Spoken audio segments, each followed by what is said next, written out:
Zee 24 तास एक पाऊल पुढे। ते अंबरनाथ, बदलापूर आणि कल्याण परिसराला मुसळधार पावसानं अगदी झोडपून काढलंय। सकाळपासून पडणाऱ्या पावसामुळे कल्याण बदलापूर हा हायवे गेल्या 4 तासांपासून ठप्प आहे। या हायवेवर पुण्याकडे जाणाऱ्या अनेक गाड्या खोळंबलेल्या आहेत। हायवेवर पाणीच पाणी झाल्यानं जड वाहनांच्या सुमारे अर्धा ते 1 किलोमीटर पर्यंत रांगा लागल्यात। अजूनही पावसाचा जोर कायम राहिला तर परिस्थिती आणखीनच गंभीर होऊ शकते।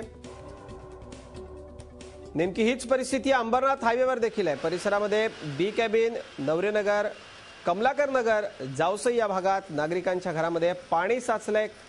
कल्याणमधली दृश्य आपण पाहतोय। कल्याण, अंबरनाथ, बदलापूर या संपूर्ण परिसराला मान्सूनच्या पावसानं जोरदार तडाखा दिलाय।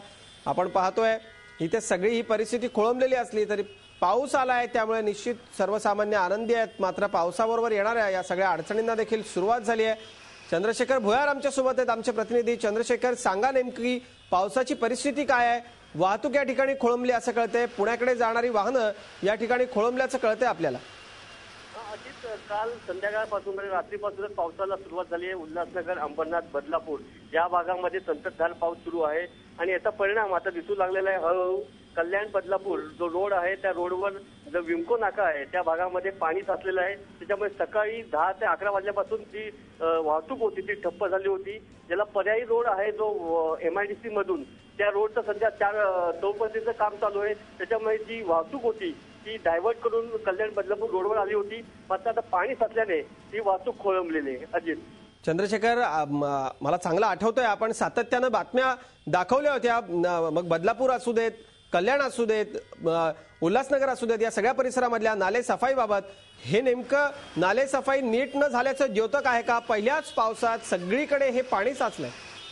अजित, निश्चितच काही ठिकाणी रस्त्याचे कामं चालू आहेत अजूनही, म्हणजे पावसाळा सुरू झाल्यानंतरही रस्त्याचे कामं चालू आहेत, त्याच्यामुळे अडथळे निर्माण होत आहेत। तसंच जे नाले सफाई आहे, कारण जो विमको नाका आहे हा जो सखल भाग आहे त्याच्यामुळे सखल भागामध्ये नेहमीच इथे पाणी साचतं आणि दरवर्षी हा पाणी साचण्याचे प्रकार इथे घडत असतात या रोडवर। तरी सुद्धा प्रशासन याच्यावर कुठलं गांभीर्याने घेत नाहीये।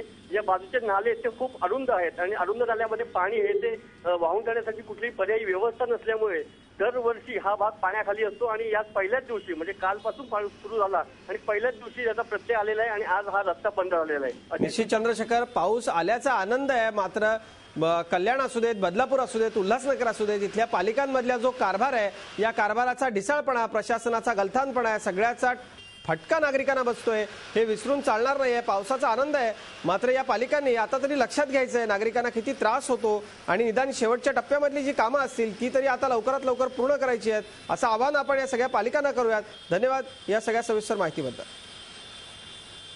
झी 24 तास एक पाऊल पुढे।